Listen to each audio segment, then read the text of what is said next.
أحداثا مهمة في العراق وكان مشاركا فيها أو شاهدا دقيقا على تفاصيلها.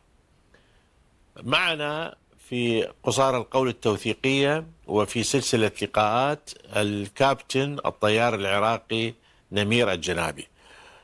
كابتن نمير، أهلا وسهلا بك أستاذ. ربما نبدأ من النهاية. نعم، بداية ما النهاية. هي بداية النهاية؟ ما هي آخر رحلة قمتم بها خارج العراق كطيار؟ الحقيقة الآخر رحلة أريد أشير إلى آخر رحلة مجدولة للخطوط الجوية العراقية اللي رقمها IA238 من لندن إلى بغداد بطائرة الجامبو. كانت الطائرة تسع حوالي 460 مقعد. وصلنا للطائرة الصبح يوم 1/8 ليلة غزو الكويت بالضبط.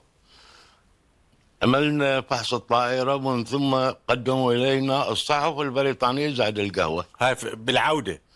هاي من لندن، احنا بمطار هيثرو بعدنا. نعم. ف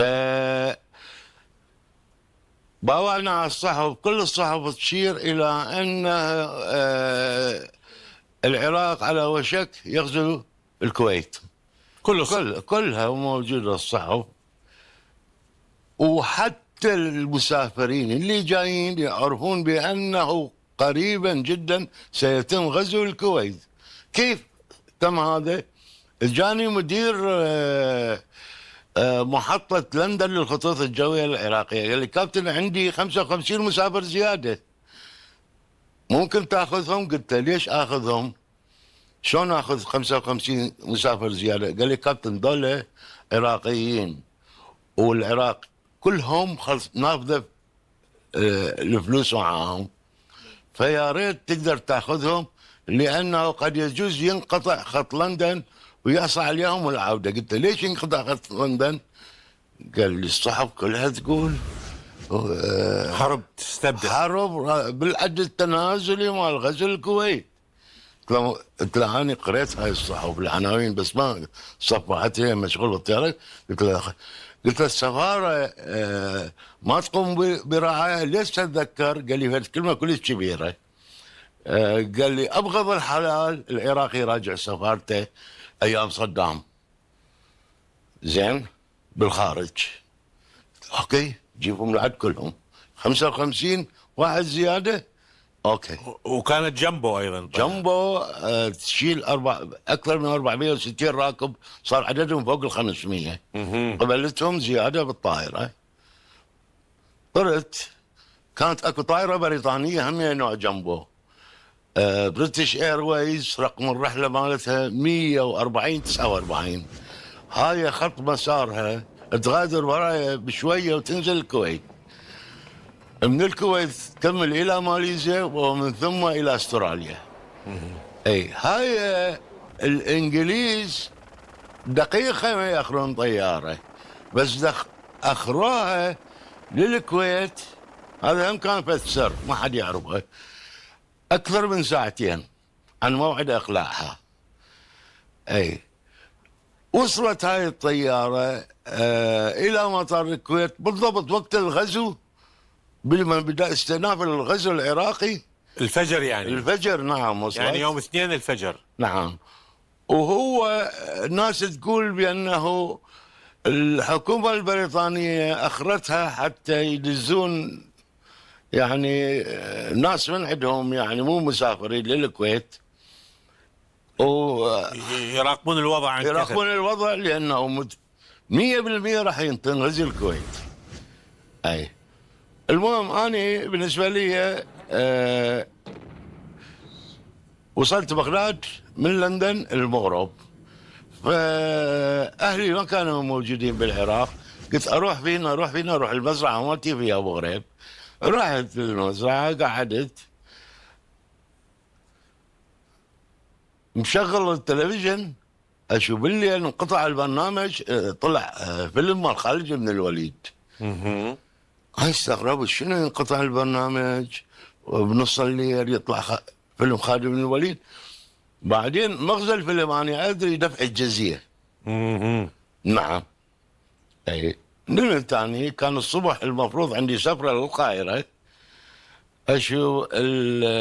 عندي 5 مزارعين مصريين بالمزرعة. واحد يخبط علي على قولة المصريين: يا كابتن ترى القوات العراقية دخلت الكويت. اتصلت بالمطار قالوا لي يعني ما الجدول توقف مع الطيران المدني، كل الرحلات المدنية توقفت. فات الكويت بغرة المدير عام مال الخطوط الجوية العراقية اللي هو نور الدين الصافي استعجل بالشغلة، راح هو طبعا تفرعن ورا ما صارت زوج سميرة الشابندر مرت صدام حسين ثانية. يعني هو من صدام غزا الكويت أي. كانت شابندر زوجة صدام؟ اي نعم، طليقة نور الدين الصافي عشان اي فتفرعن، واتصال مباشر بأرشد مرافق الرئيس، وكل يوم لازم أرشد يجي عنده يعني للبيت يقعدون يعني يشربون سوا هو أرشد. أي فقرر على أساس هو أمينه صدام بالجيش مالته غزا الكويت، هو بالطيارين مالته يجيب الطيارات يغزي مطار الكويت ينقل الطيارات الكويتية، يعني سرقة طائرات الكويت. اي نعم، نقلها لبغداد كلها. بس للاسف اكو حواجز هنا. الحواجز، اول حاجز هو المستشار القانوني مال الخطوط الجوية العراقية، كان يقف لازم يقف قدامه يقول هاي العمليه ما تتم، لان اذا دخلنا لبغداد بقى ثقيل، بعدين ما راح نقدر نطيرها. وين نطيرها؟ وبعدين احنا ما عندنا ليش تحطها؟ كلهم هذول سكتوا، كلهم هوسوا بنروح بالدم نبديك يا صدام. جابوا طيارات بنحوم انواص تجاه، انا طلبوا مني اجيب الجنبه الكويتيه الموجوده بدبي. استدعاني نور الدين الصافي قال لي اكو جنبه ظلت مطار دبي كويتيه ما كنت تجيبها. قلت له شنو هي بلبل احطها بجيبي؟ ما بلبل شلون اطلعها؟ قال لي ياخذ طاقم ونروح. قلت له مستحيل، ما يصير هذا الشيء، ما يصير. اني ثم تخاذل راسا. وهل تم نقل الكويتيين من الكويت الى خارج الكويت بعد الغزو؟ هسه اجي لك على الطيارات واحده واحده بالتفصيل، يعني اصعد السلم واني بالتفصيل. الكويتيين هم قاموا يغادرون ورا ما غزا الجيش العراقي. نعم، قاموا يغادرون هم وحوالهم عن طريق بغداد للاردن. اي وسيارات وسمحوا لهم. بلي نعم، هواية عوائل طلعت، من جملتها عوائل يعني اصدقاء المرحوم عدنان خير الله.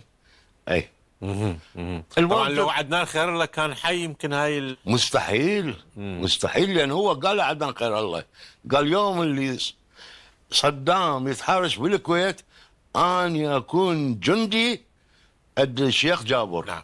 بالنسبه للشيخ جابر، يقال انه ان صدام حسين في لقاء مع امير الكويت، نعم، الامير جابر ابو مبارك يسموه، ابو مبارك، نعم، قال له انك يعني بمثابه اب لاولادي، واذا حصل امر مكروه فانت مسؤول عنهم، وانه كان هو بنفسه يقدم له اللحم والاكل يعني يعتني به.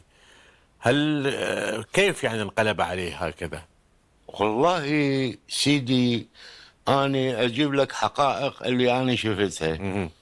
أنا سنة ال85 أمير الكويت الشيخ جابر الله يرحمه يعني تعرض لحادث سيارة مفخخة وتفجير، محاولة اغتيال.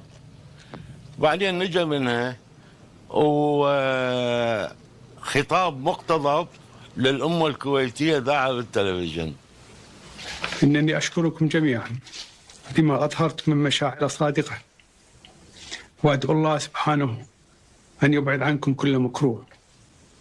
كما أود أن أشكر إخواني الرؤساء الذين اتصلوا بي معربين عن مشاعرهم الأخوية التي أعتز بها. حفظ الله الجميع من كل مكروه، ورحم الله الذين ذهبوا ضحية هذا الحادث الأليم، وكتب الله الشفاء للمصابين. والسلام عليكم ورحمة الله وبركاته. صدام سمع الخطاب، الرؤساء العرب كلهم يهنوا على السلامة الشيخ جابر وهاي. هو صدام سوى العكس.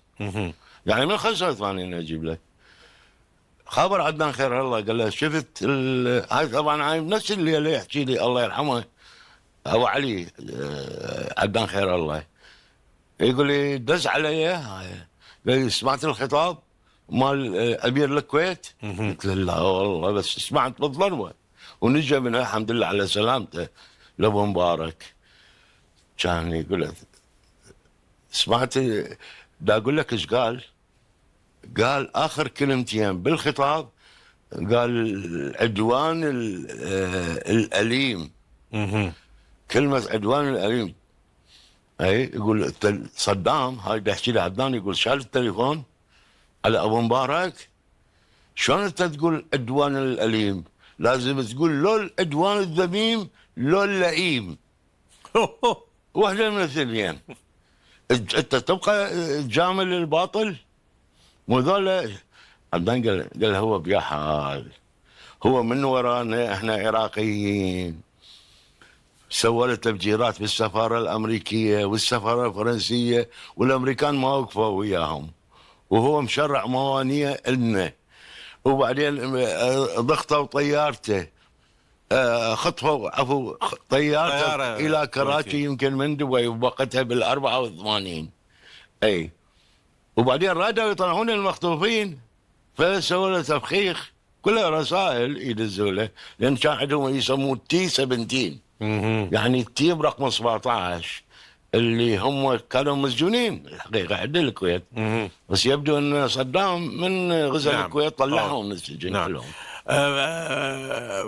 على ذكر الكويت وغزو الكويت، يقال انه احد الاسباب التي اودت بفاضل البراك مدير الامن واعدامه المخابرات كان اخر شيء. مخابرات. نعم. انه هو اعترض او انتقد غزو الكويت، صحيح هذا الكلام؟ والله اني سامعها كروايه، بس يعني ماكو مسؤول، ما بقى عندي ورا 89 من مات عدنان خير الله يعني واحد مصدر موثوق او وضاح الشيء يروي لك القصه. اعرف. بس اني حسب معلوماتي اللي هي اكيده وموثقه بانه سبب تفجير وزاره التخطيط كان مسوي فضل البراك. فجر وزاره التخطيط؟ اي نعم، وبراس الايرانيين، يعني ما لهم كل علاقه، كي يتهم الايرانيين بتفجيره. بالضبط.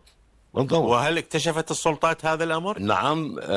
وجاب فاضل البراك مدير مخابرات. اي يعني انا هاي سامعها من وضح، مو لانه شاف قادر على ان ينفذ عمليات من هالنوع؟ لا، شاف يمد له الحبل لوين يوصل، يمكن الله اعلم. اي بس انا متاكد 100%. اوكي. ايضا بالنسبه لوضاح الشيخ، وضاح الشيخ كان هو الشاهد الاول في قضيه الدجيل. نعم، الشاهد الاول في قضيه، هو شهد لصالح الضحايا. اي نعم، شهاده الوضاح من حقه. لانه برزان ما حكى صح. هو كان خارج السلطه؟ اي هو من زمان، يمكن من 83 84 من اجى تربع على عرش المخابرات. فضل براك شاف وضاح كاتب عليه تقرير بانه هو المذنب بتفجير وزاره التخطيط. فازاحوا. حكم 27 سنه، بعدين الرئيس نزلها ب5 على قضايا اخرى. اي زين، فجابوه وضاح بالمحكمه. زين، هو سيدي هو مو الشاهد الاول. الشاهد الاول كان لازم يكون من شله صدام طارق رشيد سلبي. هذا كابتن طيار، هذا وقف ويا صدام كل شيء.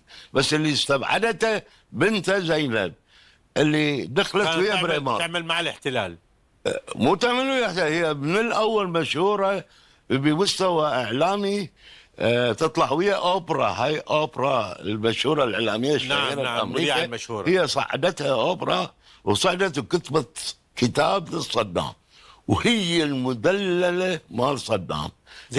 هي امها، صور امها دسها صدام للحج بطياره خاصه، ومن رجعت راحت ملتحج، راحت السويق من السعوديه. اي والله.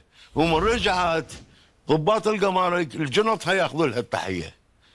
ومن ماتت امها في حسينيه مجلس المحرق على جهه اليمين حضر بطبانها وبرزانها وسبعاويها كلهم، وتمتد الموائد من الجسر المعلق الى ما لا نهايه الذبايح الامها.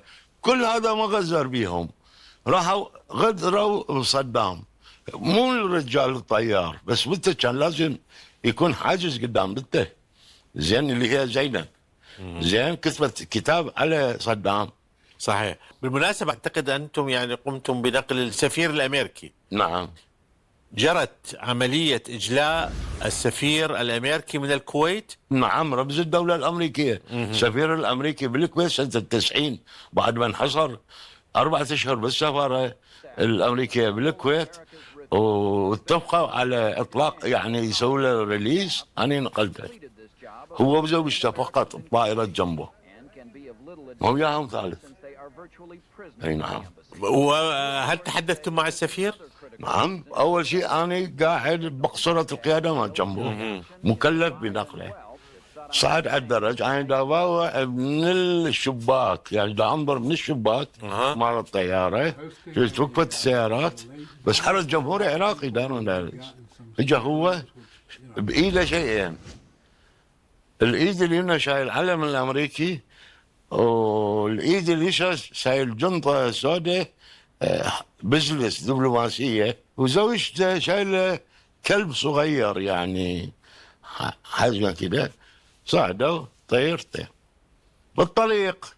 هم انا اخاف اولك واحد يراقبني بالطريق. وحدك بالطيارة مع المساعد؟ هو واحد. لا، الطاقم، طاقم الطيارة. اي بس طاقم. نعم طاقم ما جنبه. هي مستاجره للامريكان طياره عن طريق الامم المتحده. نعم. طيب. نوع طياره اجنبيه تنزل بالكويت. اي. طيب. اي. طرنا اتصور اني بالسما واخاف الى ان عبرنا تركيا. يلا قلت خل انزل اسلم عليه فوق الاجواء العراقيه اخاف بعد ولا قلت خل انزل اسلم عليه. عيب. سلمت عليه. شو هذا كان فعلا يعني مبين عليه الرجل مهما كان دبلوماسي دافي بس غالي. قلت له يعني شو اقول له؟ ماذا كان يبدو عليه؟ كان يبدو عليه غضب. غضب. غضب. نعم. غضب. يعني عاملك بشكل لا ابدا. يعرف انا كابتن مال طياره، بس هو نقل لي الصوره اللي القوات العراقيه شلون تعاملت وياهم بالسفاره. احكي لنا كيف شو صار. يقول احنا مثلا وصلت درجه خلص المي مالتنا، خلونا نشرب من مي البسيم المسبح. اوف. اي تصور. هم كان رمز اعظم دوله بالعالم يا صدام حسين. لا يوجد الا الله عظيم. اي. لا. وقال لي فد حكايه لخميه كبيره. قال لي نفذ الاكل مالتنا، لجأنا على الكان فود مال نشارك شو اسمه الكلاب. اي كان فود. اي. يقول بالكهرباء لعبوا بينا طوبه.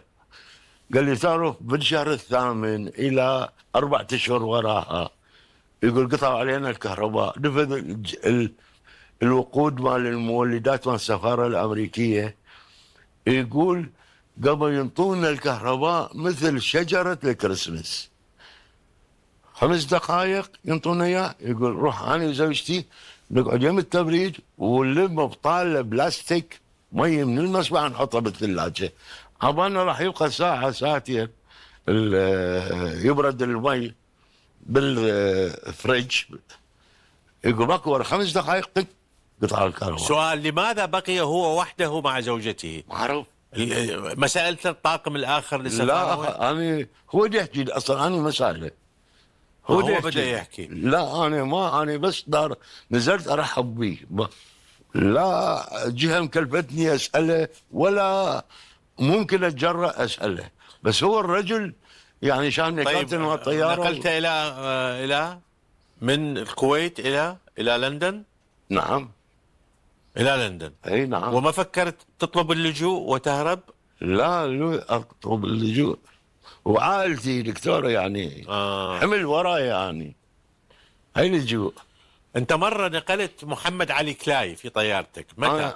أنا الحقيقه بعد الغزو اجى محمد علي كلاي زار صدام، والمسافرين مال هاي الرحله اللي حكينا عليها 149 بقوا بالكويت. المفروض قسم منهم يروحون الماليزيا، قسم لاستراليا، بقوا بالكويت محتجزين.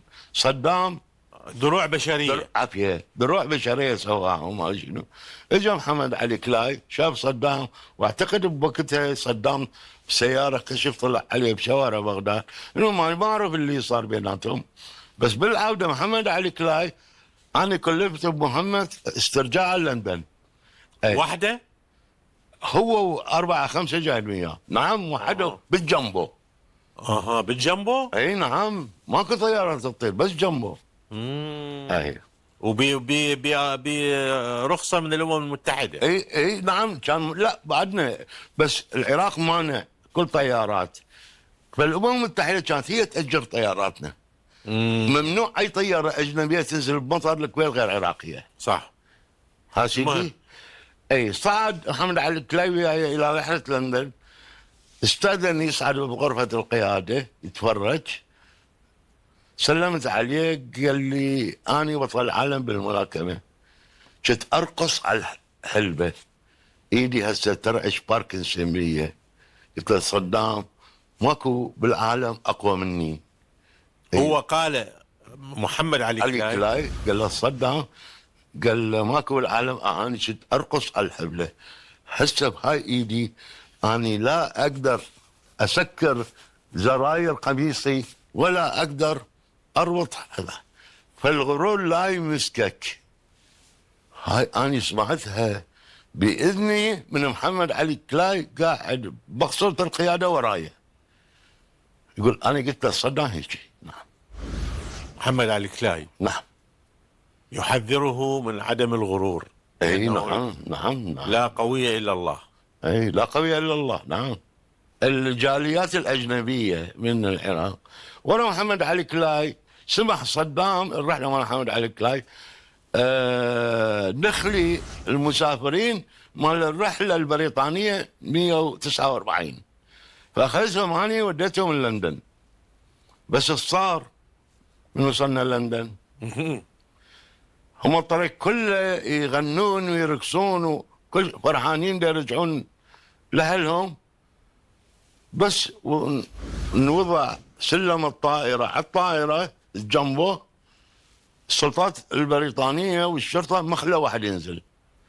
اي جابوا ليش اتذكر، جابوا هاي يسموها سديات وبطانيه ليش اتذكر هذا اللون رصاصي، يحطوهم قدام الكاميرات اول 20 واحد ما ينزلوا، يقدرون يمشون بس هم رادوا ينزلوهم على السديات.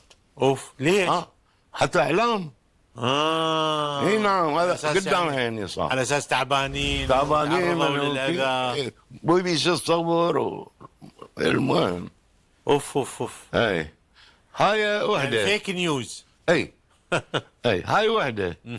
الثانيه اللي هي اريد اشير، هم كانوا في كامل قواهم الصحيه بالضبط كل شيء ما بيهم، بس نزلوا من قدام الكاميرا قام واحد من يمشي يركض. وهم الركاب ما رفضوا هاي المسرحيه؟ لا. طبعا هنالك الكثير من الاسئله ستطرح على مدى الحلقات، ولكن قبل ذلك اذا سمحتم نبذه مختصره. متى تخرجتم من الجامعه؟ كيف درستم؟ لماذا اخترتم الطيران علما بانها يعني مهنه صعبه جدا تعتبر؟ اخترت الطيران لان انا من الثالث متوسط انا عضو بجمعيه الطيارين العراقيه وهي للهواة. بس ذاك الوقت ما طرت نهائيا، بس كنت اروح اتفرج على طيرانهم لان كانت قريبه علينا. سنة 70 بالضبط أي سافرت لبريطانيا في أكسفورد. التحقت بكلية الطيران البريطانية في أكسفورد، وإحنا تم تدريبنا الحقيقة على آخر مدربين شاركوا بالحرب العالمية الثانية. فكانوا المدربين قساة جدا البريطانيين. يعني شلون أوصل لك إياهم دكتور؟ يعني إذا ذقنك عمره يوم ما يقبلك يرفضك. الحذاء لازم لماع شايني، يقول لك تمشط على لمعة حذائك. كانوا جدا قساطي. بالثلج وهاي يقول لك امسح الثلج مال زجاج الطيارة بإيدك، لا تستعمل وصلة. جدا كانوا قساط. وأنا لحقت على آخر دورة، وأنا أول واحد خريج أكسفورد. الطيران المدني العراقي.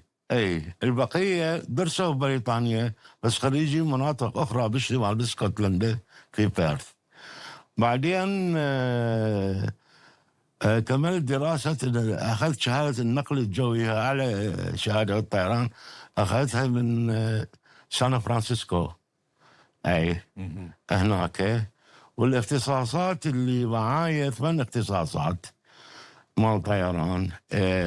بالنسبة للطائرات البريطانية مختص على طائرات الفايكانت، هاي القديمة جدا، وبعدين ترايدنت، كان جيل متطور الاثنين.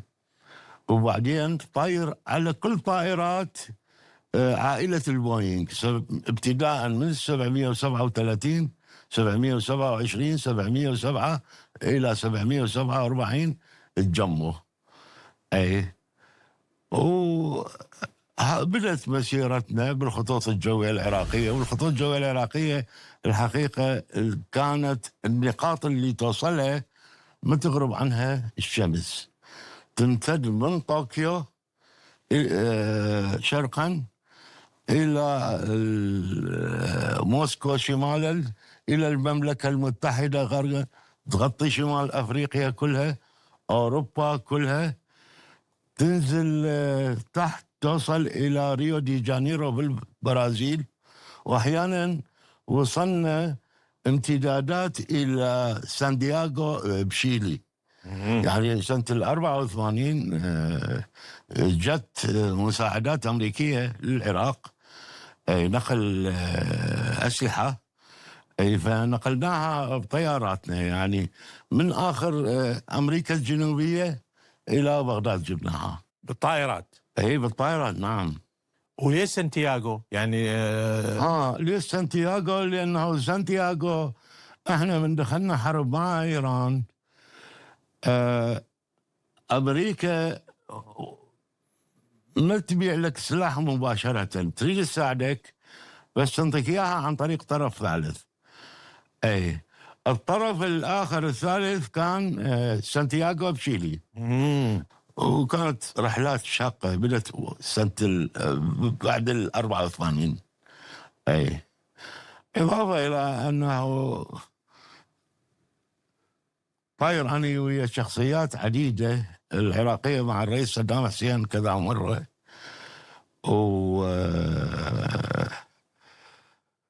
ملك حسين رئيس جمهورية تركيا، رئيس جمهورية اليمن، ياسر عرفات، كثير. إضافة إلى الوفود اللي مستدعات اللي ننقلهم. نعم، سنحكي عن كل ذلك.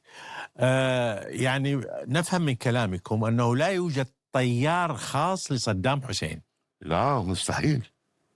أكو واحد هذا ريكومندد، ويسعدني ويشرفني جدا أنا أن أشير لاسمه، اللي هو يعتبر من جيل العمالقة، هو أقدم مني بكثير، أنا أعتبره أستاذي، اللي هو نبيل جرجيس سمعان، يعني من الطائفة المسيحية الرجل. يعني هو صدام مطار كثير يعني صح. أي بس أقوى سفرة هو هذا نبيل جرجيس سمعان، كانت مال موسكو شرمتيفو. شرميتبة. اي شهر ديسمبر 86 هو وكلت الى المهمه يعني طير صدام يجيبه الى موسكو يعني جرى اختياره هو بالذات. وحسين كان بيومها كلم نبيل سامحان هو الكابتن، قال له كابتن احنا السفاره الروسيه في بغداد واحنا بشهر ديسمبر، مدى الرؤيه بين الصفر وال100 متر، ما تغامر انت بحياه الرئيس ماكو. تقدر تنزل بموسكو بشرمتيوه تقدر، ما تقدر عمي او تروح للمطار الاحتياطي. اي يعني امنا النبيل. والله ساعة نزل نبيل يعني وقتها هو حجالي على 100 قدم يلا شاف المدرج يعني فشي مهول. مع العلم حضرتهم بالسفارة الروسية ببغداد بأنه الجو سيء سيء بديسمبر. يعني هو حكى لك كيف قبضوا. نعم نعم نعم رغم أن الجو كان سيء. نعم يعني هو قلت لك من إنجيل العمالقة. يعني مرة حصل أنه طرتم أنتم وسعدون حمادي أي إلى لندن. أي وهي حادثة أيضا فيها قدر من الغرابة. أي نعم. سعدون حمادي هو أول خلية بعثية دخلت العراق عن طريق سعدون حمادي، لأنه كان يدرس في الجامعة الأمريكية في بيروت. نعم. ومن هنالك جرى تنظيمه في حزب البعث. وهو طبعا من أهالي كربلاء، مدينة كربلاء، بدأ تأسيس حزب البعث في العراق على يد سعدون حمادي وفؤاد الركابي وهاي المجموعة التي يعني لم يبقى منها أحد على قيد الحياة. على جهة ماذا جرى في هذه الرحلة؟ الحقيقة تجربتي على سعدون حمادي أنا الحقيقة صار وياه كثير. يعني بال75 أرجع لل75 أخذ إذنك وأرجع الهاية. بال75 صدام حسين كان نائب يروح يوقع اتفاقية الجزائر مع شاه إيران. بالليل ليلة السفر مالته انخطفت طيارة عراقية برحلة داخلية من الموصل إلى بغداد. خطوها 4 أكراد عيني، وهي تنحدر فوق سامرة ومسلحين طلعوا من الموصل. وصار طلعت وين؟ احنا تبعناها. انا كنت راجع من كراتشي برحله، فقالوا ابقوا بالسماء تمنوا الاتصال ويا الطياره المختطفه. شفت اتجهت وظليت اني احوم فوق مندلي لغايه ما نزلت بمطار مهر اباد بطهران. رجعت. من رجعت لقيت ينتظر طائره صدام حسين ويا رعد ابن حماد شهاب. صارت الشرف كانت القديمه صغيره، ظل يكتب سؤال، صار بالطياره ينادي الكابتن اي قال وقوف الطياره صدام. اي نعم. يبدو اتصل بالجزائر عن طريق سعدون حمادي،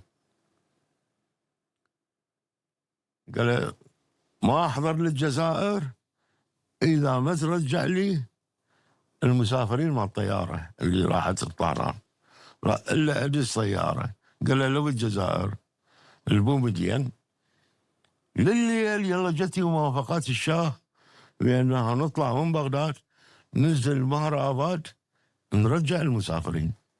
بس بنفس الوقت قالوا اخاف يصير تغيير، صعد ويانا 20 واحد شالين ذولا شالين راجمات قوات خاصه.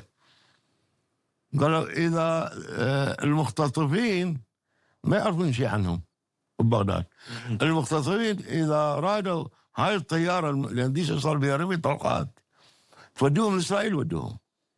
اوف. اي يعني خلوهم بالطياره معاكم ونقلوهم الى اسرائيل. وذولا موجودين 20 واحد شايلين راجمات ورشاشات، قوات خاصة. والله إلى ثاني نزلت بحر آباد يمكن 11 بالليل بعد ما جت الموافقة. صعدوا أشكال إيرانيين على الطيارة، بس لا قدر يوصلنا السفير ولا أي واحد من السفارة ولا احنا نعرف شو نسوي. إلى ثاني يوم الظهر بالطيارة بعدين عندي تعليمات افتح الطياره اللي صار بها الاختطاف عيني دكتور، اجيب القائمه مالها واشوف شنو بها، اقيمها، انطي تقييم اولي. والله فتحتها كانوا ايرانيين حاطين عليها حرس، فتحتها اشوف هنا مخ القاع، هنا الدم اوف مثل الجلي جامد على الكراسي، ومن نازلين المسافرين ببحر آباد عيني ورا ما فشلت العملية، فشلت بالحماية مالتنا الأبطال. اي واحد اسمه حيدر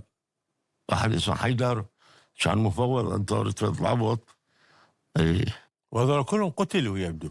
لا هو قتل 2 يمكن من الحماية، هم كانوا أكراد 4. ايوه 2 منهم، وظهر ربي عشوائي بالطيارة وقتلوا مسافرين. ها اي والنخرة الطيارة صارت منقل، والمسافرين كلهم من لجأوا للإيرانيين، يعني ما لقوا عليهم القبض الإيرانيين للمختطفين، لا لجأوا لهم واخذوهم ما حد يعرف الى حد اليوم. وما معرف شنو مطالبهم كانت. لا مطالبهم اعتقد كانت 5 مليون زائد سجناء الكراد كلهم يطلعون من السجن.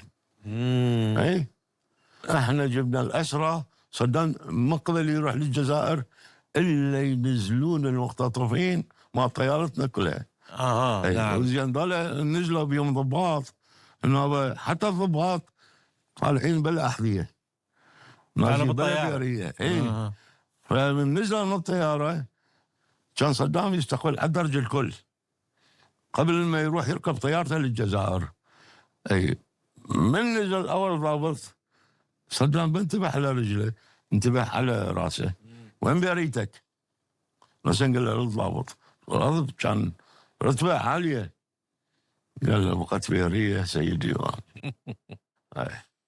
على اي حال رحله سعدون حمادي وهو واحد طبعا من ابرز قيادات العراق. نعم. يمكن ربما الشخص الثاني في فتره من الفترات كان بعد صدام حسين. ما هو الهدف من الرحله الى لندن؟ والله هو اثناء الحرب مع علما بانها كانت اثناء الحرب العراقيه. اعتقد سنه 82. اي كلفت بواجب نقل الدكتور سعدون حمادي الى لندن. يعني من يقول لي واحد الى لندن معناها اتصور الهبوط راح يكون في مطار هيثرو الاعتيادي اللي ننزل به احنا بطياراتنا جنبه او طيارة اي طياره عراقيه. المطار يكون مال لندن الهيثرو بالنسبه لنا. فطلعت من بغداد، عبرت الطريق المسار مالتنا الى عين زاله، واستمر عبر تركيا ومن ثم بلغاريا، يوغوسلافيا، النمسا، المانيا، وبعدين ابدا بالانحدار للجزر البريطانيه. المهم انا طلعت من الحدود العراقيه، السماء صافيه كل شيء ماكو، اشوف قدامي كتله ناريه. اوف يا ستار يا رب، قنبله، انفجار، صاروخ، ما اعرف. سويت هبوط اضطراري، نزلت 10,000 قدم. لقيت بنفس الوقت ابو السيطره العراقيه، رادار عراقي، يقول لي انزل انزل انزل انزل ادنى ارتفاع. كان ينادي لي، انا بلشت بلا ما اقول له اساسا جنب منطقه اسمها زعرت هيجي تركيا.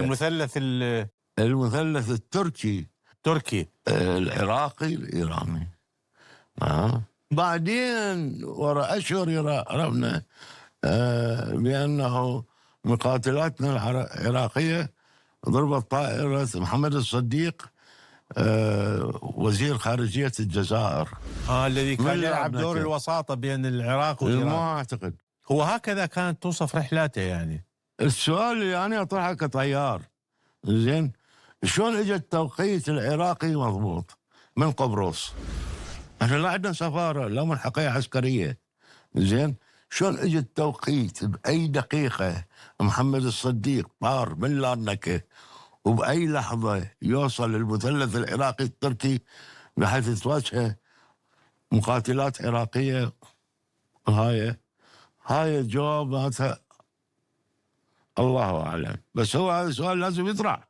هم يجوز ضربوا على اساس هدف مشبوه. لا، ليش ما ضربوا طيارتي؟ ليش اجى بالضبط؟ هو هذا المحير. يعني يبدو ما كان النظام راضي عن دور الجزائر. انا ما اعرف، انا كملت الرحله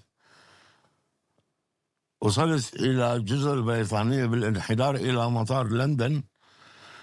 اجتني توجيهات راح يكون هبوطك مو بمطار هيثرو، بقاعده عسكريه بريطانيه اسمها نورثولت. نورثولت هاي اللي نقل إلها جثمان الإليزابيث الثانيه من اسكتلند. هذا من المطارات المهمه العسكريه. اي، من القواعد العسكريه المهمه ببريطانيا. فتحت باب الطياره، جتي السيارات، اخذ السعدون حمادي والوفد اللي وياه.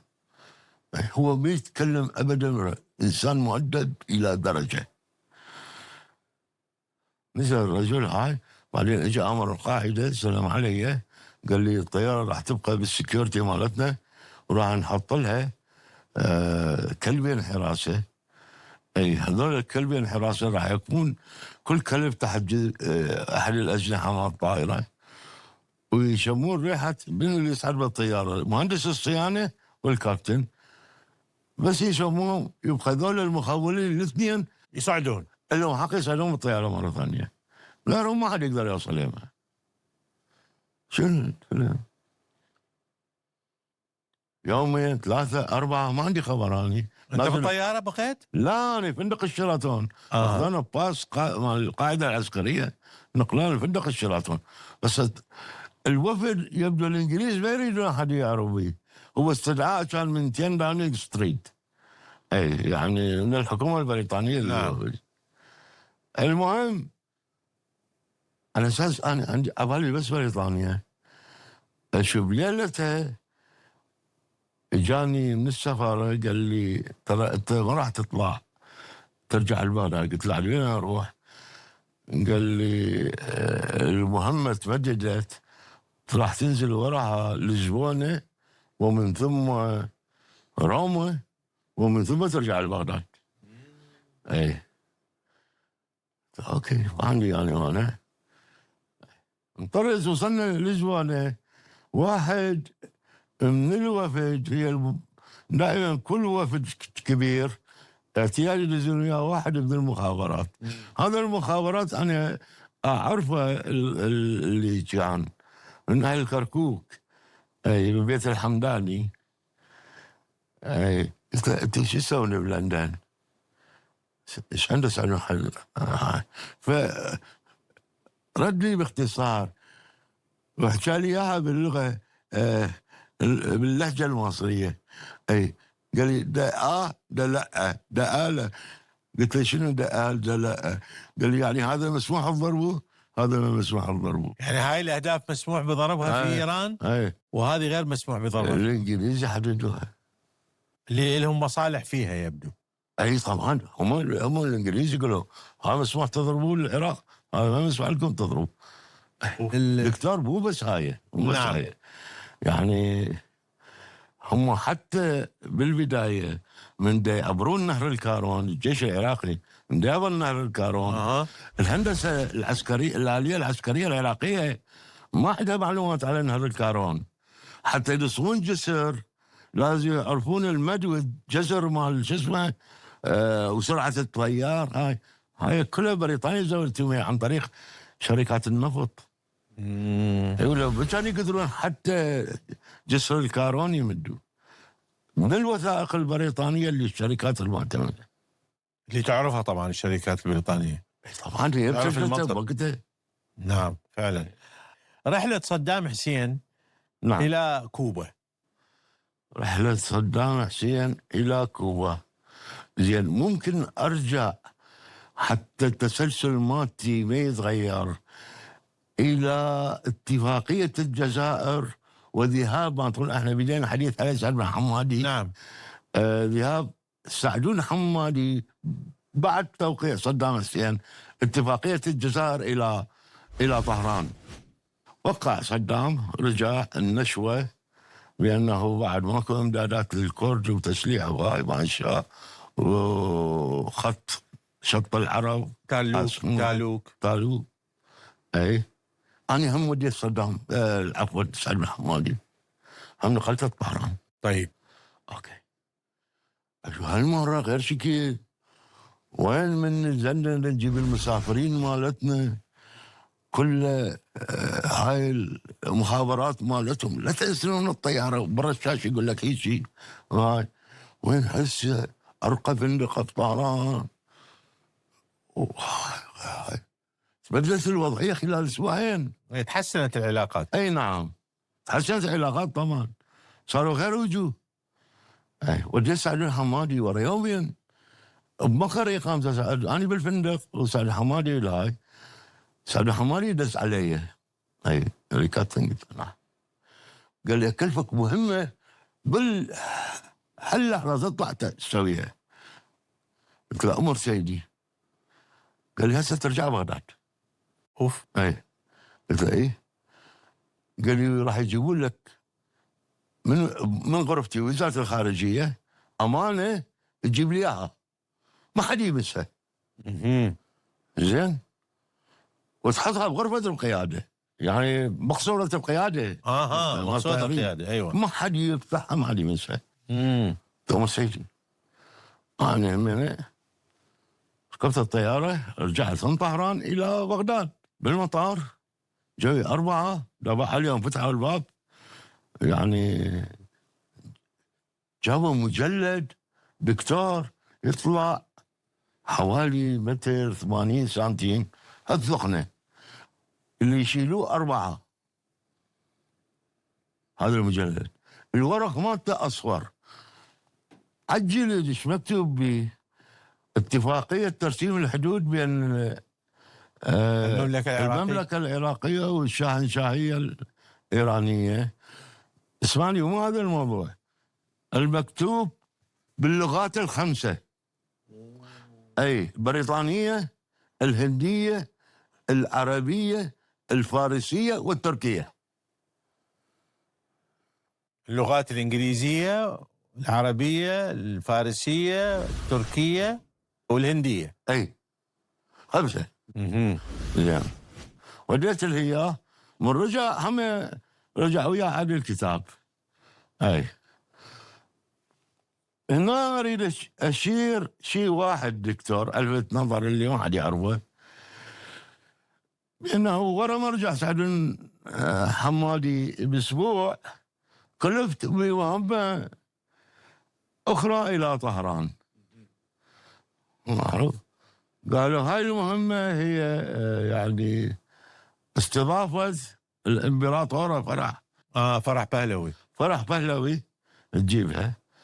والله انه هو صالة الشرف انفرش السجاد الاحمر. اي انتظرنا الامبراطورة ساعة ساعتين، هاي 75 سنة 75 مجتي 5 ساعات. هاي التالي جتنا يعني امر، لانه رجع لبغداد. لغت الرحله. ليش اللغت؟ غير معروف. لا معروف جدا. الشاهد شاه محمد رضا بهلوي طلب من صدام ورا اتفاقية الجزائر بانه زوجته تريد تزور النجف وكربلاء. طيب عيني وتوقيع الاتفاقية. اوكي قال صدام. من صار وقت الزيارة بعث له صدام الطيارة بس اشترطت على صدام يطلع الخميني من النجف. بس هي بعدين زارت العراق. خليك اخذ. انا بحكي لك بال 75 صدام عاند، قال ضيف هذا انا ما اطلع الخميني من العراق. لغت هاي الثغره سنه 78 عيني بالضبط. سنه 78 اي ولا ب3 سنين جتي لبغداد. جتي امتى؟ جتي بعد ما انتقل الخميني الى باريس.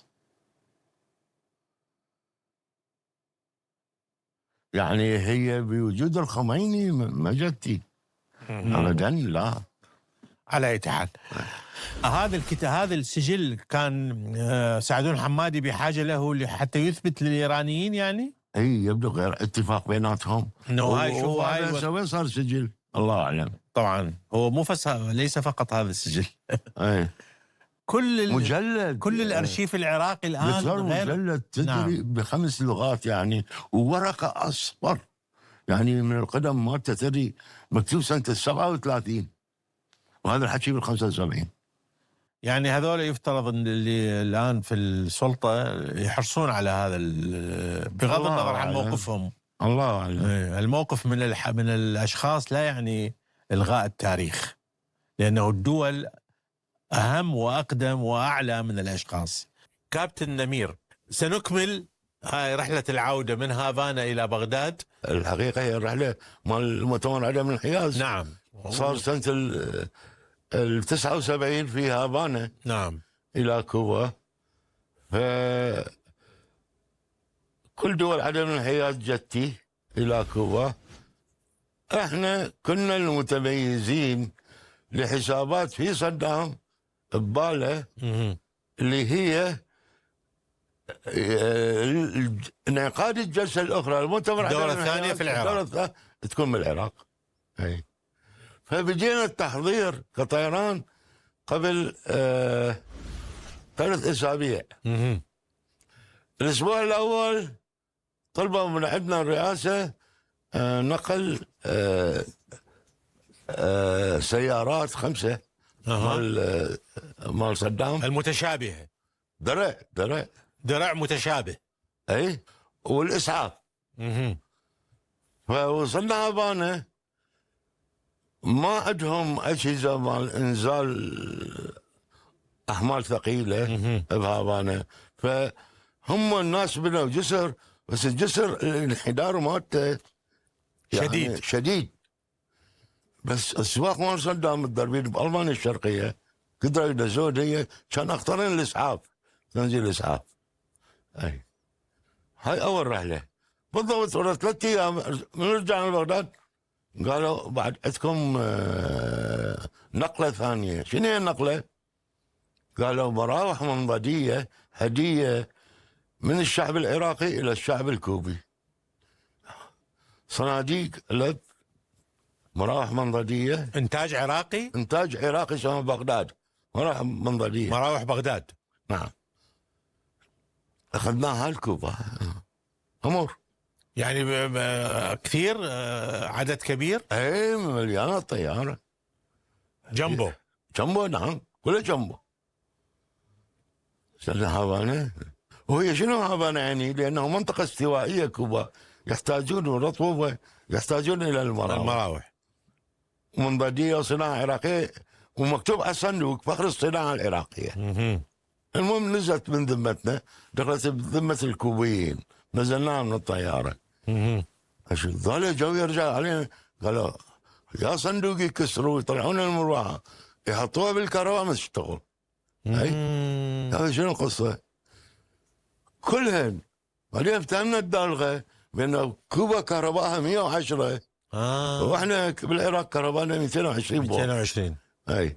وهاي المحوله مالتها اغلب المروحه وبقت يعني غير راحت. طيب بالاخير الرحله الثالثه مال نقل صدام. طيب وصل صدام لكوبا بالروحه ما جاب الجنبو، جاب 707 صعد بيها بالرجعه رجع بالجنبو. انت كنت بالرحلتين؟ انا بالرحلتين مال نقل السيارات ونقل المراوح بيه. نعم. طيب.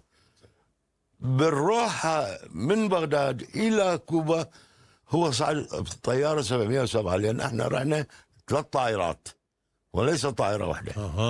وهو بالمطار بغداد هو يختار الطياره يصعد بها، فصعد واحده من الطيارات 707، ما صعد بالجنبو. ومنو كان الطيار؟ ما اذكر. مو مهم. طيب. ليش اقول لك ماكو طيار محدد؟ صح. بالرجعه لا، رجع بالجنبو وياك. اي نعم.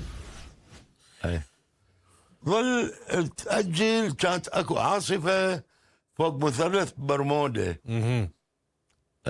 بعد ميامي، وبعدين نزل بالمحيط الأطلسي، والمطار المقصود كان المفروض كازابلانكا المغربي. اي بالمغرب. ننزل بالمغرب، نتزود بالوقود ونتوكل بالله نطلع لبغداد. شو اجى هو صدام صعد فوق بالطابق العلوي مال الطياره، والوزراء والحمايه هاي الصحفيين بغير طياره وهاي، بس الوزراء هاي نفس الطياره. وبين يفصل الطابق الفوق دكتور اللي بيه مقصوره القياده والصاله الرئاسيه، يعني مثل الرئاسيه 5 نجوم، درج حلزوني سبايرال ستير. هذا على كل 3 درجات قاعد واحد من الحمايه. زين، يمنعون اي واحد يصعد لي فوق من الطابق التحتي للجو. هم الموجودين كلهم وزراء بالضبط. اي ومجردين من السلاح واكيد. ها منو 2 مسموح لهم يصعدون. ايه 2 مسموح لهم يصعدون، بس قصي ابنه كان عمره 8 سنين. والمرافق مالته كان حسين كامل. مرافق قصي؟ ايه، هو حسين كامل كان مرافق مال قصي العسكان هو. اي فيصعد، وقصي يقول اني انطي اوامر للطيارين، يروح على ابو ها بابا شو اقول له بس؟ يقول لهم بابا توكلوا بالله. اي والله. زين، يجي قصي ابوي يقول توكلوا، يريد يحكي حسين كامل اضربه بالبرتقاله. صغير بعده. قصي يضرب حسين كامل؟ اي طبعا. اي يعني صدام يبعث لكم قصي اي يقول لكم طيروا توكلوا والله. توكلوا بالله. اي بس كلمه حلوه هي. اي بعدين يبني قصي يريد طاقه، يعني يلعب وهاي ماكو الطياره مكتوبه. زين، يجي انه يتحرش بحسين كامل، انطيني بالحمايه، انطيني الرشاش مالتك. زين، مره يعني طلعت شفته يقول الرشاش يا محلاها قصي. اي يقول له لا اسمعها باب الدرجاني واقف يا محلاها هاي تشق حلوك. اني هاي الكلمه استغربتها، يعني تشق حلوك، يعني اقول احنا نعلم عيالنا على كلمات تشق حلوك. نبت اللخ سوقه واخذ ريوقه، يقول له اي اقعد من ناصر بغداد قال ما يبيها. شنو؟ سوقه واخذ ريوقه. هاي كلمات سوقيه يعني. ها نعم. المهم طرتوا، توكلنا بالله. توكلتوا بالله بناء على اوامر قصي. بالضبط، هذا صار. اي ترحيب دار حبي. احنا متجهين من هافانا عاصمة كوبا، نرحب بالسيد النائب والعبد المرافق، ترحيب خاص. كتبوا لنا اياه كليشه. اي المهم رحبت به. اي رحبت به. هو كان عنده يبدو تعليق على الترحيب، بس ما علق. بس بقى سجل نقطة. طيب طرتوا. اي طرنا. من نطير احنا، اول ما نطير تشوف هذا الظلام مال هافانا، وراسا تجي سواك ميامي على اليسرى، هالانوار الهايه، وكانما انت بين عالم وعالم. ورا ما يدخل مثلث برمودا. تبدأ المطبات. بدأت المطبات، بس كانت الحقيقة مطبات ثقيلة يعني. انتوا هاي المطبات كيف تتجنبوها يعني؟ أنا أتجنبها بالرادار. اي نعم. بس الرادار دكتور مو كل واحد يقدر يتجنبه. الرادار لواحد مخضرم. الرادار ينطيك صورة، ما يقول لك شو تسوي. هاي الصورة مثل الصورة مال الأشعة اللي ما يقراها إلا الدكتور المختص مال الأشعة. صح. مو كل واحد يبغى تعرف هاي يعرف شو يسوي. يعني علم، هو بحث الرادار علم. علم صح. اي. المهم دخلنا بمطبات قوية بحيث وحدة نزلتنا حوالي 4000 قدم نزلة واحدة. وهاي الراكب يحس بيها طبعا. جدا. اي. نور الصافي كان مدير الهندسة، نور الدين الصافي اللي هو صدام يعني تزوج زوجته سميرة الشابندر. سميرة الشابندر. شو هذا قدر يخترق الحماية، بالكم ولابس ملابس مال الخطوط. قدر يخترق الحماية وصعد لي فوق. دخل غرفة القيادة. اي. قال له انت شو تسوي؟ قال له انا ما ادري اسمها طيارة. قال اكيد دخلوا بمثلث برمودا. زين. نزل يحكي له اي دخلوا مثلث برمودا مال مثلث برمودا. المهم رحلة محيطية طويلة، السماء زرقاء، المحيط ازرق، سجاير زرقاء، البدلة زرقاء. هو صعد لكم من اجل ان يعني هو صاعد؟ لا، هو قاعد هناك. واول مرة بحياتي يعني انا ماخذ ملاحظات، يمكن صدام عمره ما يلبس بيجامه، يلبس دشداشه. كان لابس بيجامه وقدامه اضابير ولا شال راسه من القرايه. كابتن نمير، وصلنا الى انه عبرتم سلامات مثلث برمودا. نعم. استطعتم تجنب هاي المطبات الهوائيه. نعم.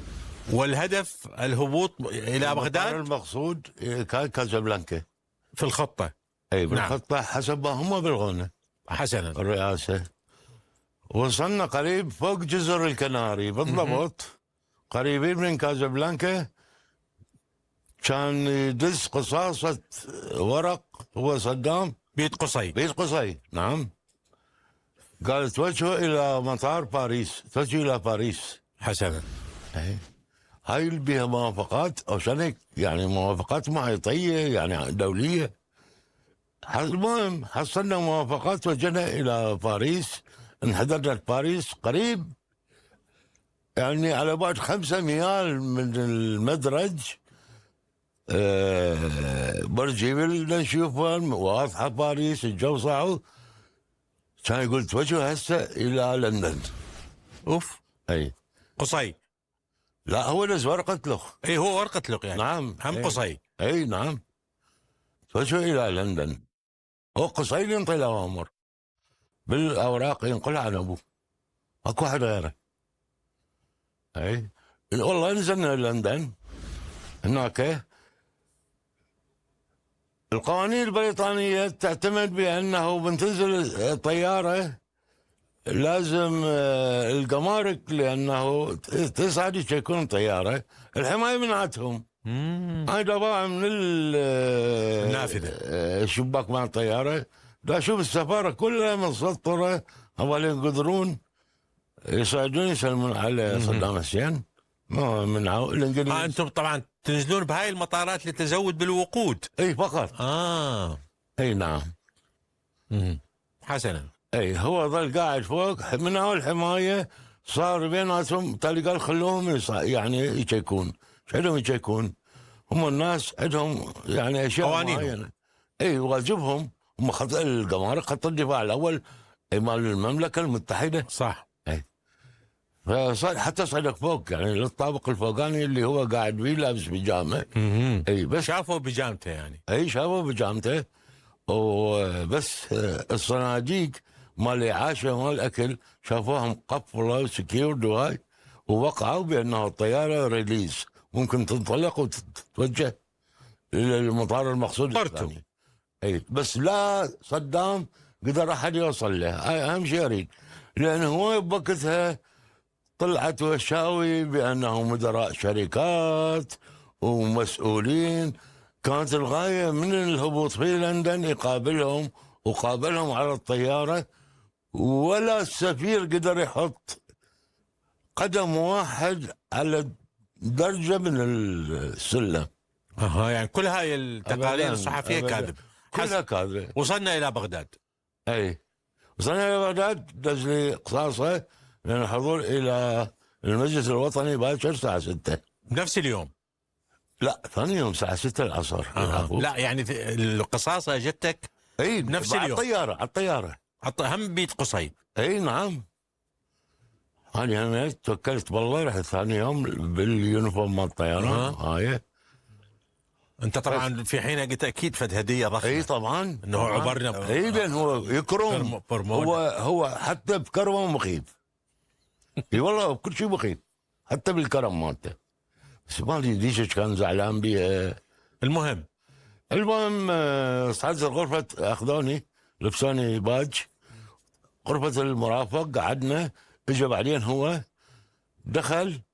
دخلني المرافق الى صدام. اي صريح ظل يباع الكتب اللي متجمعة، البريد مالته. اي التالي شال راسه. كان يقول لي يبا ليش هو صدام من ترحبون بي تقولون هافانا عاصمة كوبا، هالتحضيرات وهاي اللي احنا نسويها، ليش صدام ما يعرف هافانا عاصمة كوبا؟ اوف. هاي اول وحده. انت ما جاوبت؟ لا اجاوب انا. طيب. اي ما جاوبت، قلت له هاي بالسياقات احنا نقولها اعتيادي يعني الكلمة.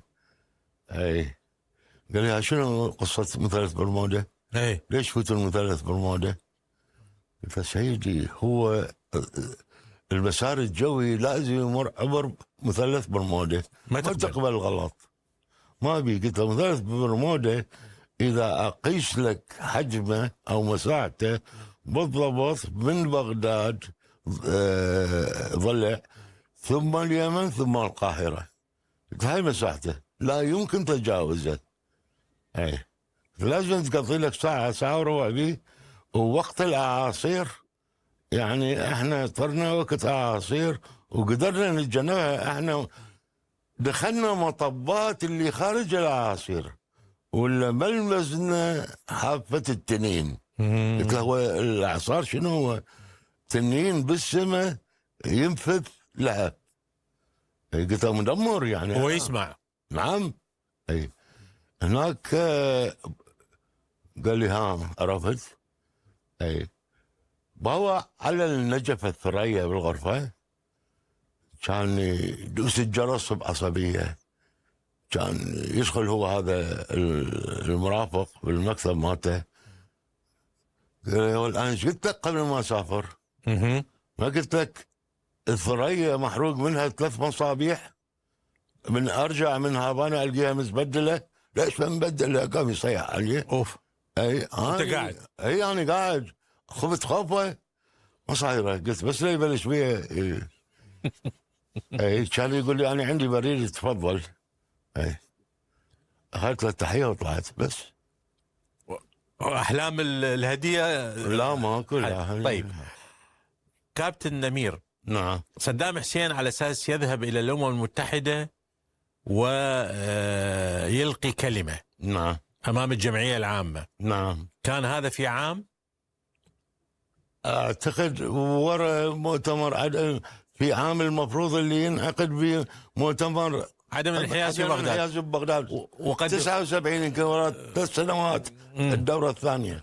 نعم. والغي المؤتمر في بغداد بسبب الحرب. نعم. نعم. اذا انتم قبل ما الزياره الموعوده لصدام الى نيويورك ايضا كنتم تقومون برحلات لتحضير الزياره؟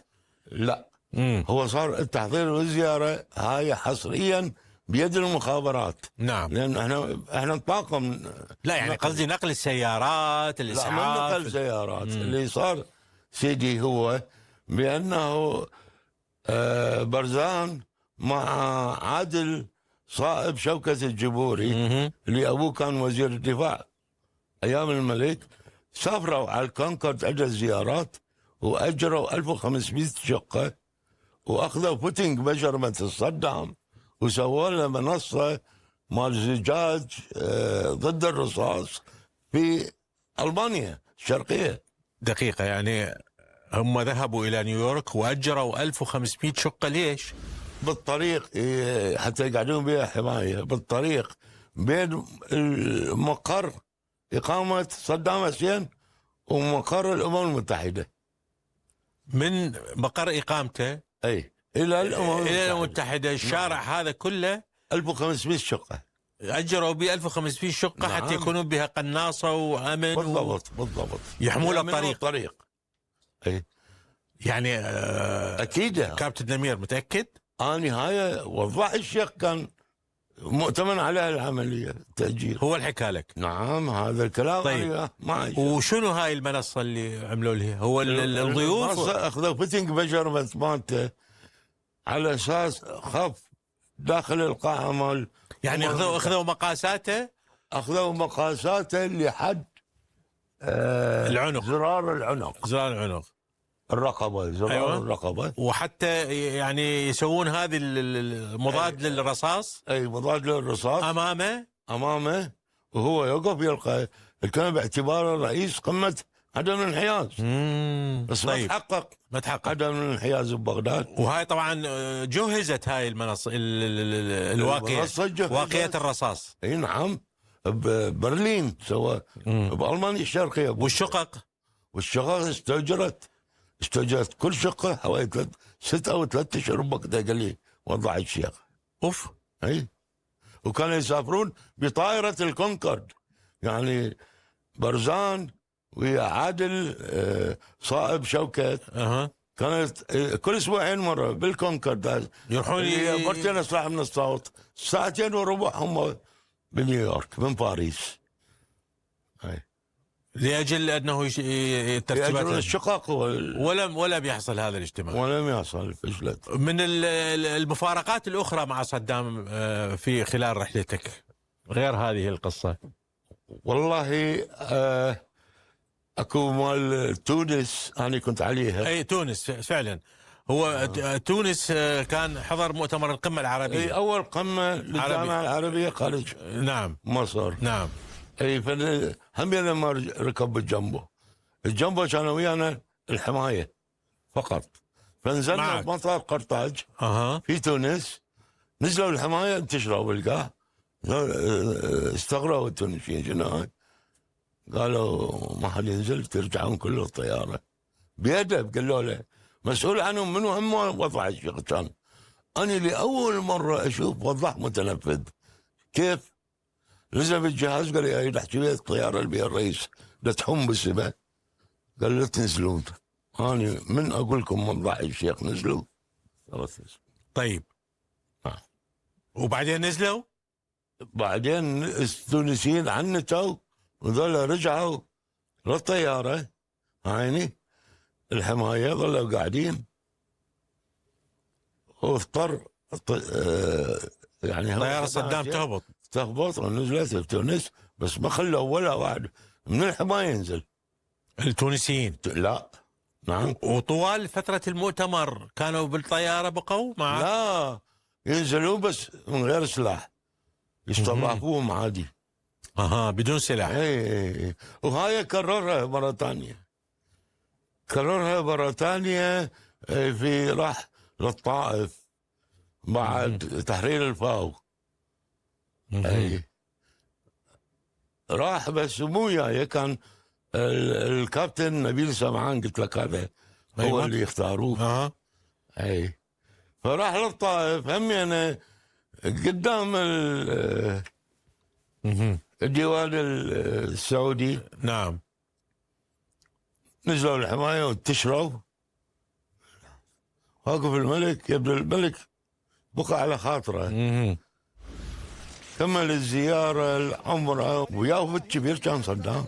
رجع صعد بالطيارة، الملك ما اعترض.